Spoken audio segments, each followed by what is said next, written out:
H is exceptionally funny, and I want you all to give him a huge round of applause.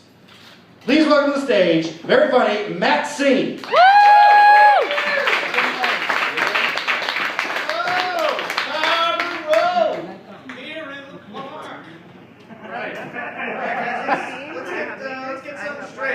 Something straight. You should not wear a muscle shirt if you are not physically fit. Hey. Right?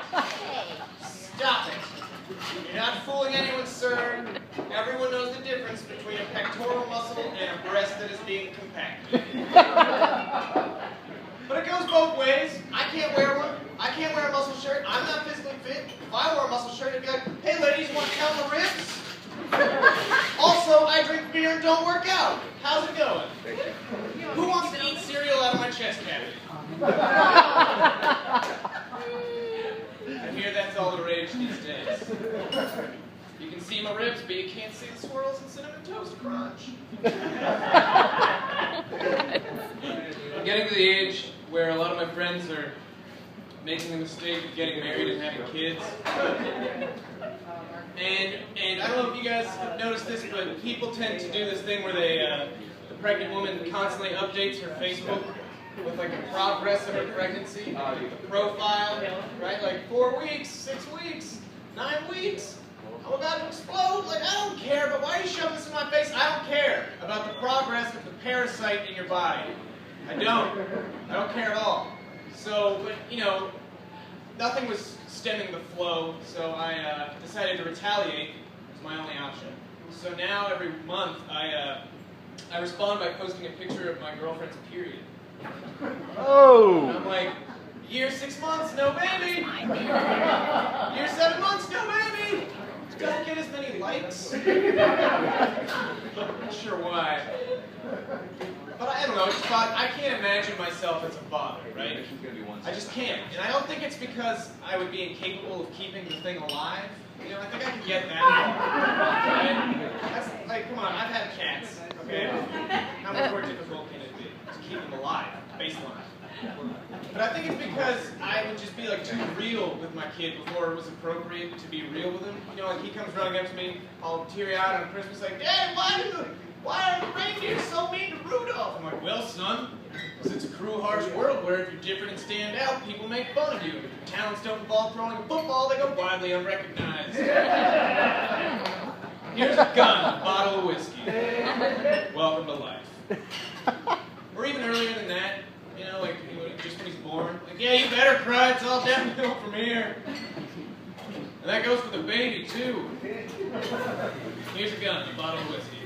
Welcome to life. Dad, where do babies come from? Mistakes. Where's my gun? Or like, you know, like, I feel like I would do fucked up things too. Like, you're not allowed to beat your kids, but that wouldn't stop me from like paying off some other kid in the neighborhood to beat my kid for me, right? Like, hey kid, I'll give you these Oreos if you go beat the shit out of that kid over there. Mr. C, isn't that your kid? Shh, I said no names. Mr. Pink. Pink is for girls. Hey kid, come here. You see those two kids over there? I'll give you 6 Oreos to beat their ass.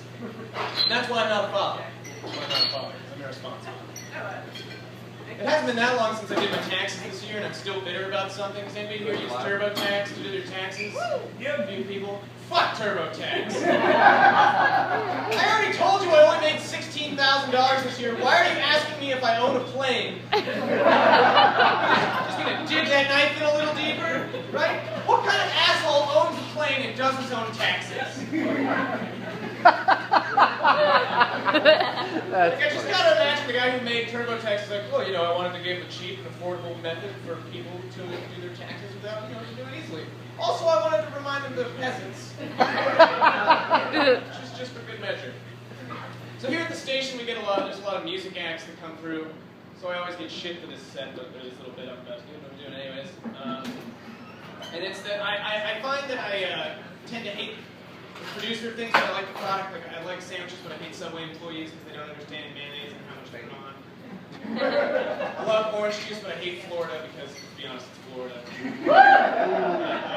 Floridians, well, where are you? Not in Florida.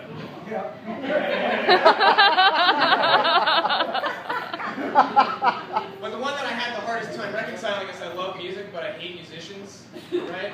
Yeah, I can feel you pulling back, but bear, hear me out. And I hate them because I'm jealous of them, right? Like, they're afforded way more luxuries than other performers, They can perform someone else's material and get applauded for it. I can't do a cover joke, right? It's not a luxury that is extended to me. And it's a more glamorous lifestyle. Like a musician, the drummer at the end, he throws his stick into the crowd and people go nuts trying to grab it. They push each other out of the way to get it, like, yes, this piece of wood is somehow allocated my life. What am I going to do? Throw my beer bottle in the crowd? That's a felony. Plus, this is Carrboro, so we'll probably be like, we need you to recycle that shit.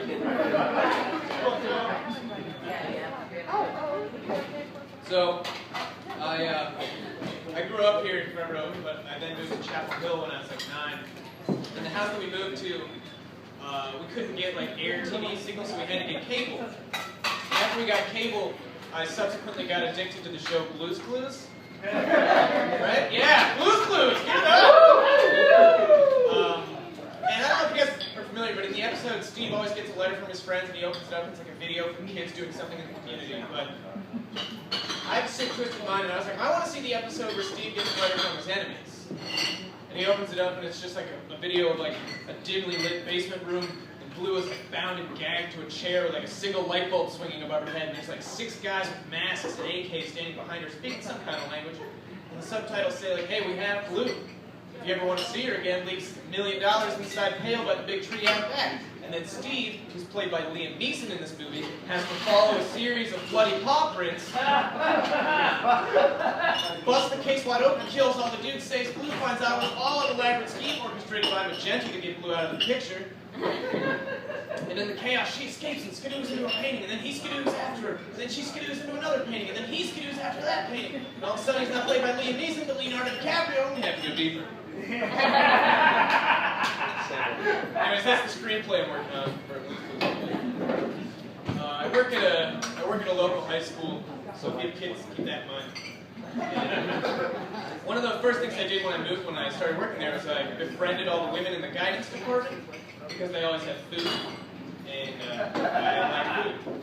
But while I was in there, I noticed there's this stack of flyers for problems that teens have, and one really caught my eye. I brought it here to share with you guys. It's about alcoholism, and at the top in big letters it just says binge drinking. And then it just has pictures of people having a great time.